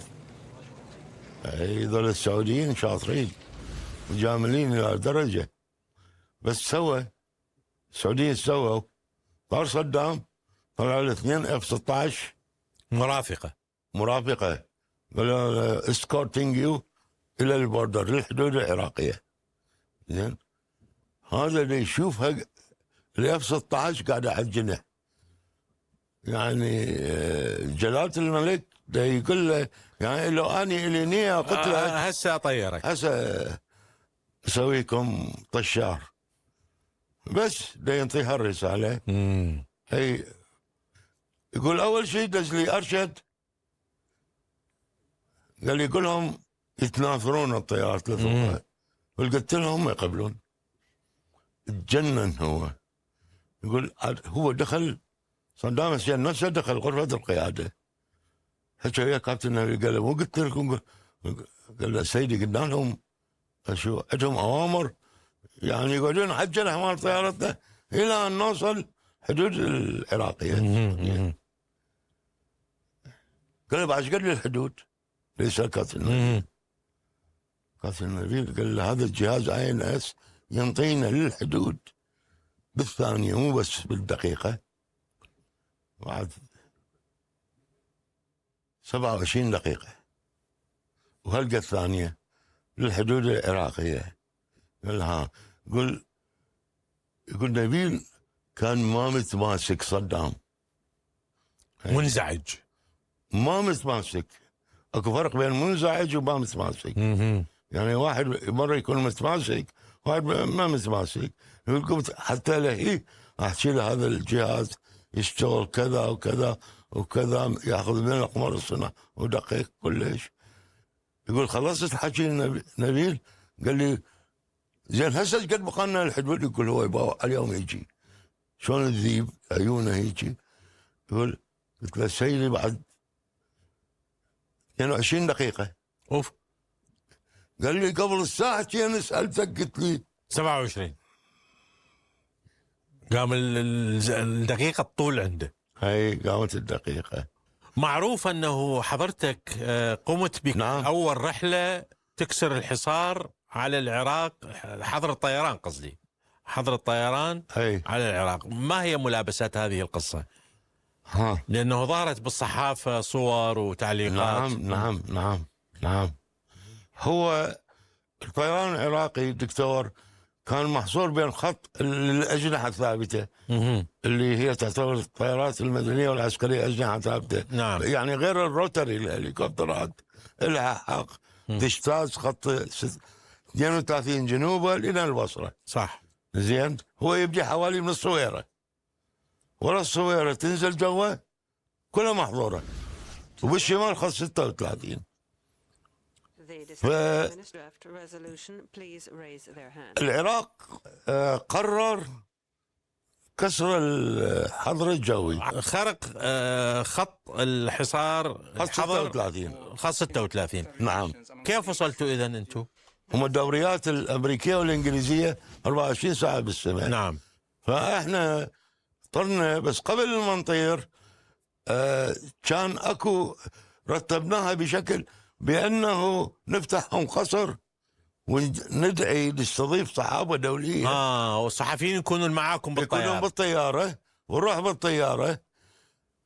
عندنا الموجة الدولية اللي 121.5، هاي موجة الطوارئ الدولية اللي كل طائرات العالم تسمع، والغواصات والأقمار. فأعلنتوا أنه معاكم صحفيين؟ لا، ما أعلنا. احنا ظلينا نتقرب من خط 32. الطيارة الأواكس طايرة فوق السعودية قامت تنادي علينا الطيارة اللي سرعتها كذا، اتجاهها كذا، انتم راح تخترقون الخط، تخترقون خط 32 وهي منطقة معذورة، تتعرضون لنيران الدوريات البريطانية والأمريكية. انتم هسه جيتوا تعرضون للدوريات الأمريكية 3 مرات. سكتت. وراها عداني جاوبتها، قلت لها أنا كابتن الطيارة نمير الجنابي، أحمل شهادة بريطانية رقم هالقد، شهادة أمريكية، رخصة طيران أمريكية رقم هالقد، بمهمة افتتاح ميناء قصر. ميناء قصر دا طير ومعاي 188 صحفي دولي. هو فعلا هذا الرقم صحيح؟ بالضبط. اي نعم صحيح. اي ومتجه الى مطار البصره. اي عاد بذيك العالم كله يسمع على الموجه. اي يعني شكو طيارات بالسماء تسمعها من غير الاواكس. عاد ما اعترضونا مرة سلامات. معروفين الصحفيين اللي كانوا معاكم او شخصيات؟ والله ما اتذكر اني يعني غير الصحفيين في شخصيات اخرى؟ الوزير مالتنا كان وشخصية فنية رغدة الممثلة السورية نعم كانت معنا. بس شجاعة قاعدة غرفة القيادة ظلت ويانا. بس أنا تعرضت بهاي المهمة إلى مساوئ كثير. مثلا قبل ما أطير وقفت السيارة قدام جنبه، نزل منها واحد يقول بلكت تنزل تحكي السيد العقيد. أنا كابتن وان طيارة أنزل الدرج واكو سيارة بعيدة أروح عليه. قبلت على مرض قال لي حضرتك كابتن الطيارة هاي؟ قلت له. كان يقول لي اقرأ هذا الكتاب ومقعد سلطان هاشم وزير الدفاع. اي اذا ترددت او رجعت بعد تهديدات الدوريات الامريكيه هاي سوف يتم اعدامك في باب المطار. اوف. اي اذا تخاذلت او ترددت التوقيع سلطان اكتب تعهد اني ما اتخاذل وارجع. حتى لو كان انه الامريكان يقول لك راح نضرب الطياره اي لازم ما ترجع. لا ما ترجع لا. يعني هذول انا موقع عليه كتاب. زين يعني هذول 186 ممكن يروحون. اي عادي. انا وياهم. طبعا انتم وياهم اكيد. اي وموجوده الصوره دكتور موجوده هي. اي ما نزلنا بمطار البصره كان المستقبلين احمد الحماش قائد قوات المدينه المنوره ومحافظ البصره. نعم. ومرت العمليه بسلام وصار احتفال وترحيب ولا؟ اي احتفال وترحيب. طيب انت نفذت الواجب بامانه وبشجاعه يعني. نعم. بعد عودتكم كافأكم صدام؟ لا الوزير هو السرقه والطيارات مال الكويتيه شلون بعد الغزو دس طيارين مدنيين من عندنا سرقه الطيارات الكويتيه. من سرقه الطيارات الكويتيه جابوها الى بغداد كافأهم كل واحد نص شجاعه. انا من جملتهم قالوا لي جيب طياره كويتيه موجوده بدبي. قلت له المدير قلت له معقوله تقول لي الحكي انه اروح اجيب طياره مسروقه؟ اروح بس مسروقه. قال لي براحتك ما تريد لعد انت ما راح تحصل نص شجاعه. قلت له شو اسوي بالنص شجاعه؟ النوبه سيدي ماكو ضابط عراقي بالجيش العراقي مستلم نص شجاعه بوصف الشجاعه اذا ما انتقد العمليه مال اول مرسوم جمهوري سنه 91 يطلع صدام حسين يوسم الطيارين اللي سرقوا الطيارات الكويتيه نص شجاعه. هذول اعترضوا؟ طبعا يعترضون يقول لك هاي الابطال مو للسراق. يعني الضباط الذين كرمهم ضباط الجيش العراقي كلهم من القوى الجويه بالحرب العراقيه الايرانيه وانواط الشجاعه استنكفوا ان يمنح نفس الوسام. استنكروا بالضبط لسارقي الطائرات الطيارين سارقي الطيارات اللي صدام منحهم انواط الشجاعه. واول مرسوم جمهوري يطلع بنهايه 90 صدام يمنحهم. تعرف العدد؟ عدد اتصور 17 لان طواقم كابتن مساعد مهندس جوي. وبعدين شفنا المر وراها هاي. كيف يعني؟ بعدين يعني الطيارات صارت عبء علينا ما نقدر نستعملها. بعدين دفع العراق اثمانها اضعاف. قلتم انه وزير النقل كافأكم بعد عودتكم من ميناء قصر. اي نعم هو كان معنا بالرحله ورجع. شو نوع المكافأة؟ $10. 10 دولارات؟ اي قال هاي حدود صلاحيتي لكل واحد من افراد الطاقم. اللي انتم عددكم كم؟ 18 يعني $180. اي والله حياتك دكتور. قال هاي حدود صلاحيه هي. واخذتوها لو رجعتوها؟ لا، شلون رجعها؟ لانه اعادتها يعني اي مصيبه يعتبر امر تترتب عليه اشياء ثقيله تفسر تفسير ثاني. هنالك حدث اي ربما لاول مره يتم الكشف عنه، نعم انه بعد بدء العمليه العسكريه يعني الحرب على العراق واحتلاله، نعم كنتم انتم شخصيا في المطار مع الجامبو، نعم وفي غرفه الفي اي بي كانت تتجمع عوائل واسر صدام وحاشيته. اولا اي يوم هذا كان؟ نعم. مو هاي بها سياقات دكتور. اولا هو تم تاجيل 2003 تم تاجيل الضربه الامريكيه يمكن بطلب اعتقد من السعوديه مثلا لانه يكمل موسم الحج ومن ثم يبلشون الامريكان نعم. بالخطه مالتهم. فكملنا بالضبط كل رحلات الحج. فجأة طلع بوش على التلفزيون اعلن 48 ساعة. فلا 48 ساعة لازم صدام وعائلته كلهم يخلون. اي العراق. اي نعم. هم يبدو كان اكو دعوات، واقوى الدعوات كانت من الشيخ زايد. من الشيخ زايد نعم. اي 48 ساعة جت الأوامر ساعة من طلع البيان مال بوش، طلع بوش على التلفزيون، جت الأوامر الصبح من الوزير، اجتمع بالمدراء الأقسام أنا منهم الساعة 7 الصبح، قال الطيارات ما راح نخليها برا، نبقيها مطار صدام. بس إذا قدر الإمكان تفرغوها من الوقود وتنزلون المحركات مالتها. هذا الحكي الساعة 7 الصبح، ما عندي غير توجيهات. أي أشوف العشرة الصبح اجى قال واحد صار اكو رحله الى الموصل اسمها رحله التحدي. يابا من نتحدق على الامريكان؟ زين الدوريات الامريكيه كلها فوق قالنا يابا عندنا مسافرين للموصل. قالوا لا ما عندنا، بس احنا لازم كل هاي اجتهادات مال الناس. اي الكابتن نميري راح يسويها للموصل رحله التحدي. صاحب ايش ب 11 الصبح؟ انا يمينه قلت قبل ما اطير الموصل يبدو وزير الدفاع سلطان هاشم كان يودع اهله بالموصل.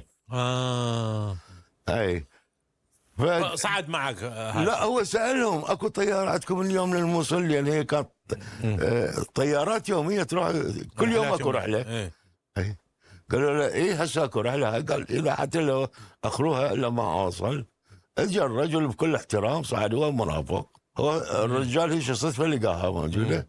راح نزلنا الموصل، دخل هو غرفه القياده، كان يقول لي كابتن ايش قد تبقون على الارض بالموصل مطار الموصل؟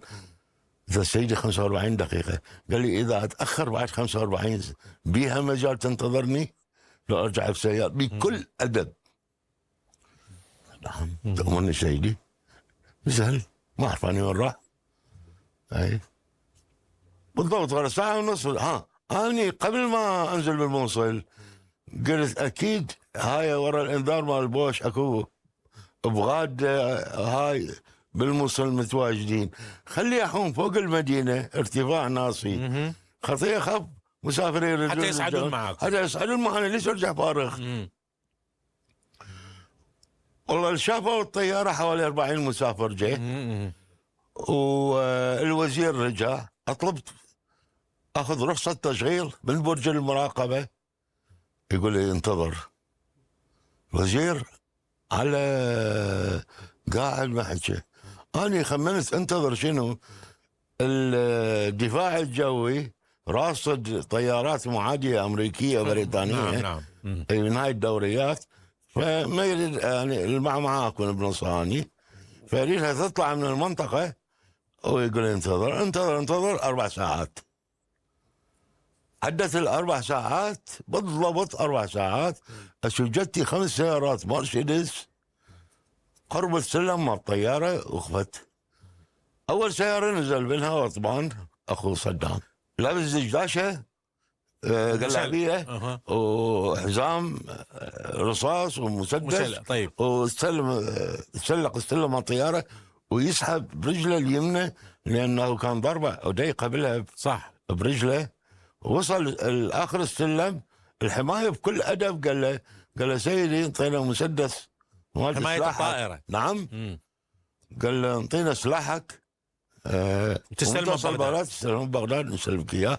هذا اكو مضروب خاص يحطون به الاسلحه. قال له ما انت يعني.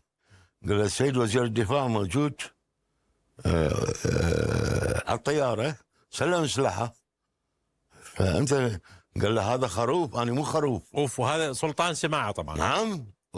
وبعد يومين سلطان يستلم قياده الجيش قياده الحرب. رجعتوا الى بغداد. رجعنا الى بغداد. نجحت رحله التحدي. مشت رحله التحدي مثل ما تقول. هذا اول يوم من الانذار. بقى يوم ثاني للانذار بالضبط. نعم. جيتوا على المطار مطار صدام. نعم صدام. البدايه هم اخلوا المطار. يعني الحرس الخاص اخلى المطار تماما. اخلي بقى بس الامن الخاص. وحتى عدوا 3 طيارات جنبو و737 و727. الجنبو انا اقودها. احد الطواقم بدال ما يجيبوا طيارته نزلوه بصاله بالغلط الامن الخاص بصاله الشرف الكبرى. هذا مدخل ما يعرف. جابوه من بيتهم سيارة مع الامن الخاص. مثل ما جابوني. هو اللي شاف هاي العوائل. هو اللي شاف العوائل. بس شافهم يقول البذاءة مال الشتايم بيناتهم صم الاذان من وراها. هو اللي حكى لكم. اي نعم هو اللي حكى لنا. بعدين قالوا انت شو تسوي لنا؟ قالوا انا ما اعرف شو اسوي لنا. جابوني من بيتي والسائق اجى قال له روح الطيارة. تكو 3 طيارات. هذا منو؟ قال له واحد اسمه علي مسؤول الامن الخاص. علي ذياب العلقاوي مسؤول الطائرة الجنبو الرئاسية. اجى اخذها ذبح بطيارته. احنا ظل الكل الحمد لله على السلامة. شلون كابتن ما يسلم على الله. هناك اجى واحد قال اريد اجتمع بالكابتنية مال 3 طيارات. اجى قال اخوان ترى انا ما اعرف شنو الواجب مالتكم ولا اعرف انتم وين رايحين. انا عندي 3 كلمات لا اقولها لكم. نعم. تفضل. شنو 3 كلمات؟ قال انتم ما راح تستلمون امر من احد غير من 2. راح يجون سوا وزير الدفاع عيني ومحافظ البنك المركزي. الاوامر تتأي من عندهم. هم هذول راح يجون يقول لكم انتم وين رايحين. بنتيجي تفسرها بالمنطق بأنه المطار أخلي من اللجان الأمنية من برج المراقبة. التفسير الوحيد المنطقي يقول بأنه صدام راح يخلي البلد ويطلع مع هذول مع هذول ومحافظ ويسلم القيادة لمن؟ السلطان هاشم.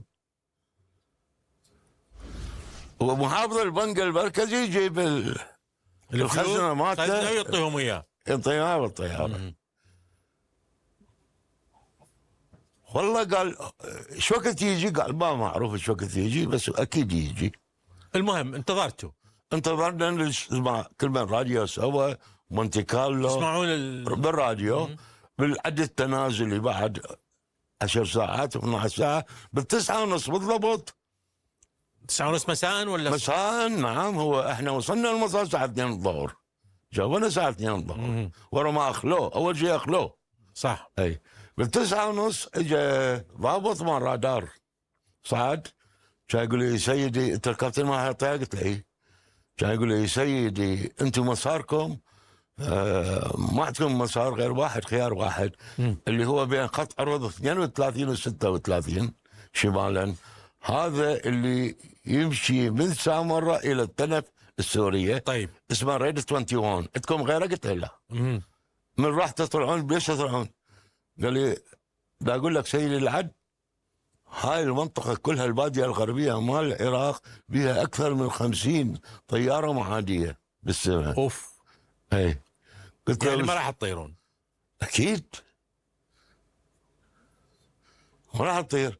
قلت له زين أنت بلغت أكو ضيوف بصالة الشرف الكبرى؟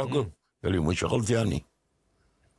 اي انا ابلغك لك وابلغ القياده مالتي هي الدفاع الجوي. حسن. اي اشو هذا بالامن الخاص ابن عمته واحد من الطيارات قال لي جيب جنطتك ابن عمتي خلينا وظل يطلع توكل على الله. اي نهرب يعني. اي طبعا اخذه يعني زوجة صدام. اي اكيد اكيد اي وبناته رغد وهاي موجودات. يعني يبدو انه عملية خروج صدام لم تتم وعوائلهم بقت بالداخل وبعدين كل واحد لقى طريقة. وهاي قصة أنتم جرى استدعائكم من قبل السفارة الأمريكية في إحدى الدول. نعم. بعد احتلال العراق، بعد احتلال العراق بسنوات. اي لماذا جرى استدعاءكم ومن هو الذي استدعاكم للتحقيق؟ أول شيء احنا بسنوات الاحتلال بعد 2003 صرنا تابعين مثل تقول الأمريكا يعني تحت الاحتلال يعني لا تقدر تناقش، لا تقدر تقول له أنت غريب ولا ليش تسألني. استدعوك. اي استدعوني وقابلت شخصية مهمة بالسفارة. جرى استدعائكم. نعم. من قبل من؟ من قبل العقيد تيد سير. هذا يعني برتبة عقيد ملحق عسكري أمريكي. اي وكان بخصوص متعلق 10 رحلات جرت 2002 يعني قبل الغزو الأمريكي بشهور. اي بأشهر. الموضوع شنو يعني؟ الموضوع كان اكو بسوريا فوق حماة سد حوالي 60 كيلومتر اسمه سد زيزون. هذا السد انهار بسبب امطار وهاي فغرق 3 قرى. العراق دز مساعدات يعني ارسل مساعدات. اي بس يرسل غير طياره عملاقه جنبه. السد يعني انهار بتاريخ 4/6/2002. بدأ العراق يرسل طائرات جسر جوي سوى الحقيقة فرق المساعدات الجسر الجوي احنا من 16/6/2002 إلى 25/6/2002 بمعدل 40 طن بالرحلة. 40 طن. اي نعم. يعني 10 ايام حوالي 10 ايام 400 طن. المانيفست مال الطياره يقرا مساعدات انسانيه. فالصناديق اللي صعدوها انت ما تعرف يعني هل هي ادويه ايش بيها قتليه مالته. العقيد تيد ماذا قال لكم؟ انسان جدا مؤدب. قال انا جاني من ماي بوس واشنطن بانه استفسار على هالرحلات منك. انه يعني شكوك انه كنتوا تنقلون اسلحه كيميائيه. هم يخمنون نتيجه الاقمار الصناعيه يعني والاواكس لانه هاي بيها. بس اللي يثبت منه وما قدروا يثبتون. هم رادوا من يثبت لهم بانه سبب غزو العراق هي اسلحه. بس هذا من يقدر يثبت؟ هذه اي سنه؟ هاي سنه 2006. 2006. اي نعم. وبعدين هو هذا العقيد يعني قال لي من تجي تراجعني يعني تدخل من البوابه والله 4 مال VIP كل سفاره بوابه 4 مال الشخصيات المهمه وتجيب الوثائق اللي عندك. جبت الوثائق مش عندي وثائق. جواز سفر هو عراقي رخص مال الطيران بريطانيه وامريكيه واخذها؟ اي اخذها وقطع رزقي ذاك يوم هذا يوم. اخذها يعني صادرها؟ اي نعم صادرها. ولا تزال عندهم؟ اي نعم. وشو سبب انه لا يعيدون لك هذه؟ هاي وثائق ما اعرف. انا طالبتهم ما رد علي حتى تارك لي تليفونه اللي يعني طاني الكارت مالته. قال لي اخاف يحصل لك شيء هذا الكارت مالتي. واتصلت فيه؟ اي ولا يرد؟ لا يرد. لا يرد. لا. مع ذلك هنالك من طلب من عندك ان تقوم بنقل نور المالكي مره. قعدوا الامريكان بالعراق رادوا اول حكومه نور المالكي اجى بيها رادوا يراووا عيني دكتور بأنه شلون أمريكا دخلت دول من إلها وشلون سوتها. فقالوا يراووا 2 نماذج اللي هي اليابان وكوريا الجنوبية. أوكي، ياخذون نوري يقولوا له شوف باو هاي الدول احنا سوينا صار راسه خير. اي اوكي، وحكايه منطقيه. اي، فاستجر طياره من واحد لبناني، هذا طلب كابتن للطياره، كلمتني للقاهره قال له اكو فلان كابتن، قال لي انت يقولون عليك سمعتك حلوه، انا ما اعرف الرجل. تجيني دمشق ادز لك طياره من بيروت اسمها فلاين كاربت من شركه تنقلك من الكايرو الى دمشق حتى تاخذ قال لي تاخذ السيد الرئيس. طيب، هو مهتم بانه جلال طلباني. اي، فاني الحقيقه عبالي امام جلال. اي، جلال شلون؟ عبالي جلال طلباني. قلت اوكي على راسي. بس هي هاي صدفت بالضبط قرأ اعدام صدام. قبل اعدام صدام؟ بعد اعدام صدام. اعدام صدام. فالحقيقه انت برا مو بالعراق، اعدام صدام ويوم عيد يعني بكى ملايين من البشر العرب. الامانه يعني. المهم صار يقولها اي المهم وصلت عرفت بان ابو امام جلال وانما نوري نوري المالكي. هذا الرجل ما عندي شيء ضده، بس لانه هاي الغصه مال العيد الحقيقه هو كان متفق وياه على كل يوم يعطيني $1000 صاحب الطياره. يقول لي انا مطلع فلوس الطياره بس بالرحله. هذا كابتن جوزيف اللي هم مجريه منه وصلني الى $50,000 باليوم. لا، كل الرحله 50 10 ايام. رحت طوكيو. يعني بدل 10,000 تصير 50,000. نعم. زين، قلت له ابدا. انه رجعت على حسابي. اي، تلقتني مرتي قالت لي ها شو رجعت؟ لغت الرحله؟ قلت لها لا والله، بس انا شو مزاجي ما اتقبل الرحله. انه صارت مشكله بيني وبين مرتي. قلت لي وش بقى عندنا احنا؟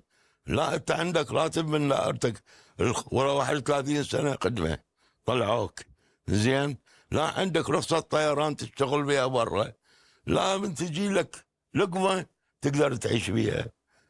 ما بقى عندنا لا ذهب ولا كل شيء، احنا بالغربه وولدنا بمدارس امريكيه.